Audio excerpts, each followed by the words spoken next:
All right, let's go. Valentine's Day is upon us, and you can really start to feel the love in the air. It's incredible. And so far, we know two things about Elon. First, he loves to cut wasteful spending. But even more than that, he seems to have a deep-rooted obsession with balls. The name is Balls. Harry Balls. So obviously the criminals are getting nervous. We don't know what all they have on us. We don't know what all they have on us. You get your musty hands off of our money or go to Moscow.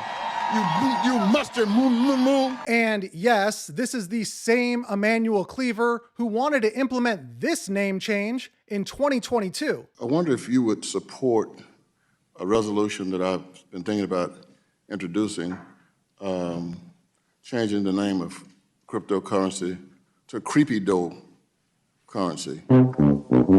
Now, I'm not sure if it's just me, but it almost feels like we had a blind guy in charge of government oversight for the past 4 years. Oh, wait, we did. Waste is different from fraud.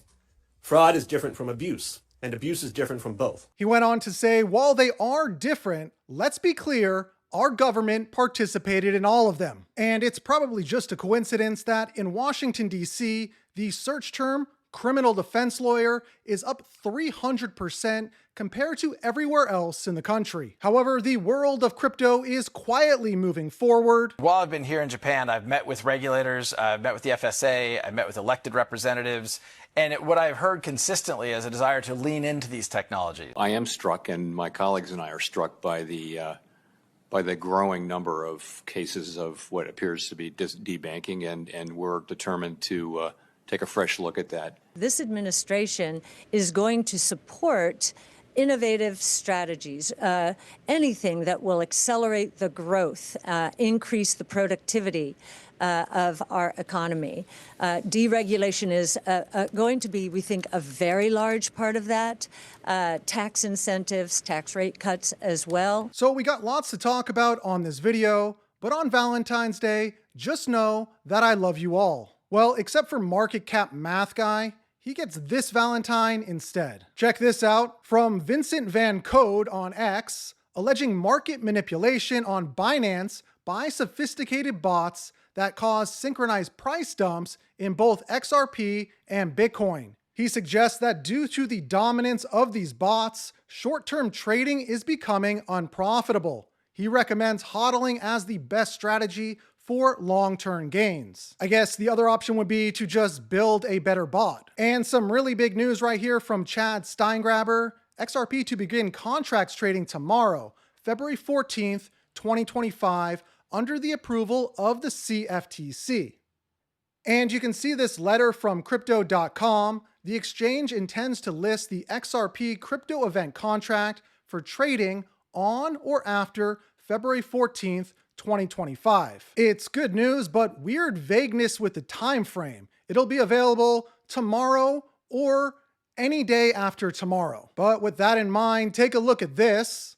From Ellie Tourette of Fox Business, Trump nominates Brian Quintenz, former CFTC commissioner, as permanent chair, aiming to lead in blockchain tech. No official statement, but confirmed by CFTC officials. Followed up by this from Attorney Jeremy, the head of the CFTC will eventually likely be more important to the crypto space than the head of the SEC.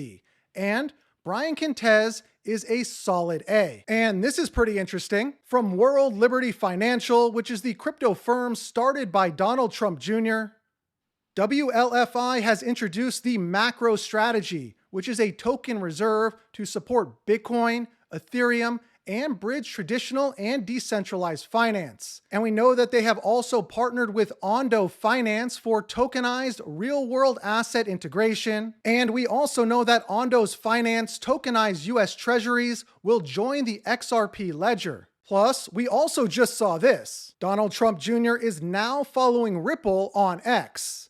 And then I'll leave a link to this video below so I don't get a copyright violation, but this is Keith Grossman of MoonPay with a crazy story about how Mike Novogratz and Brad Garlinghouse lent him $160 million on a weekend to fund Trump coin. And you can see from Joel Katz, aka David Schwartz, confirmation that this is indeed true. Taking a look at some other top headlines from Crypto Barbie, 3 things to watch out for. 1. The SEC is set to hold a closed-door meeting today, February 13th at 2 p.m., right as I'm recording this video. 2. We have heard from attorney Jeremy Hogan that Ripple settlement will come before an XRP ETF approval. And 3. There are rumors circulating that the SEC may acknowledge the Grayscale XRP ETF application today on February 13th. And as I was editing this video, we see this.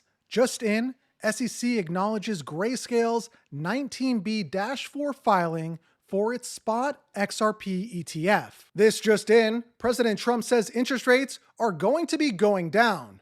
Keep in mind, the next FOMC meeting is scheduled for March 18th and 19th. And what we're really seeing is that the US continues to upgrade at every position. This is how leaders discuss AI. The United States of America is the leader in AI, and our administration plans to keep it that way. The U.S. possesses all components across the full AI stack, including advanced semiconductor design, frontier algorithms, and of course, transformational applications. And this is how losers discuss AI. AI is kind of a fancy thing. It's, first of all, it's 2 letters. It means artificial intelligence. But ultimately what it is it's about machine learning. And so the machine is taught.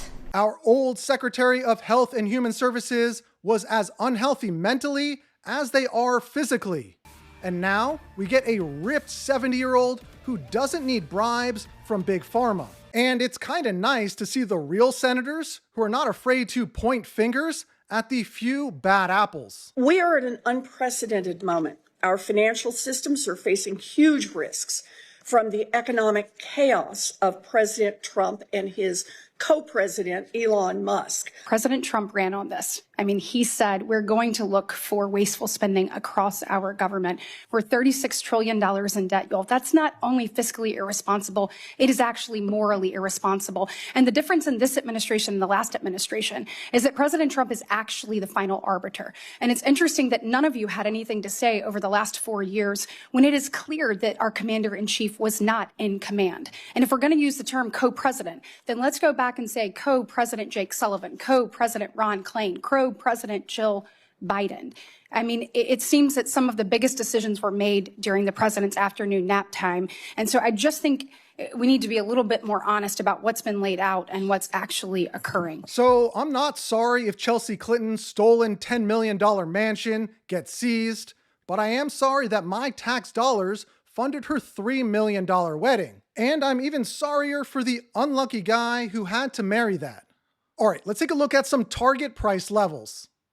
Taking a look here at the XRP chart on a weekly scale, we have been talking about this bearish divergence for the past few weeks. We obviously did see this play out as XRP dropped and hit this 0.5 Fibonacci retracement level here at $1.94. I personally didn't add more here as I was expecting that we may drop into this orange box below this $1.60 level. But we ended up bouncing off the 0.5 Fibonacci retracement instead. And what we are seeing now is that there is a potential hidden bullish divergence on both the RSI and the stochastic RSI as it relates to the price. Now, currently we are in this range between $2.09 and $2.60 if you look at the weekly candle closes minus the wicks. If the price of XRP closes below this 209 level, then the hidden bullish divergence will be negated, and it would seem likely that we would drop into this orange box made up of the 0.618 and the 0.786 Fibonacci retracement levels. However, if we break above this 260 level on the weekly close, it is very possible that we may retest this $3.37 level again. Remember that the 337 corresponds to the measured target move of the symmetrical triangle breakout on a non-logarithmic scale. If we can break that level on a weekly close, I would expect the next take profit levels to get hit at between $4 and $5. This corresponds to the 2.0 fib extension levels, which are based on the bull runs of 2017 and 2021. So you know I'll be watching and I'll keep you updated with any new information. I hope you all have a happy Valentine's Day. Take some time to think about what the special person in your life would really like. But if Valentine's Day isn't your thing, you could always call up these 3 lesbians to hang out. Have you been crying like a bitch over Elon Musk? Do you find yourself sobbing at the thought of your taxpayer-funded transgender basket weaving club losing its funding? You may be suffering from a common condition known as libtardism-induced meltdown. But don't worry, there's help. Introducing Grow-A-Pair, the revolutionary prescription solution designed to help you accept reality. With just 1 dose a day, you'll start to understand that tax dollars aren't meant for gender numeral electric vehicle startups in Vietnam. And if you have a couple more minutes, you may also like this video right here, where we look at what it's going to take for XRP to work its way into the US crypto reserve. Until the next time, be safe.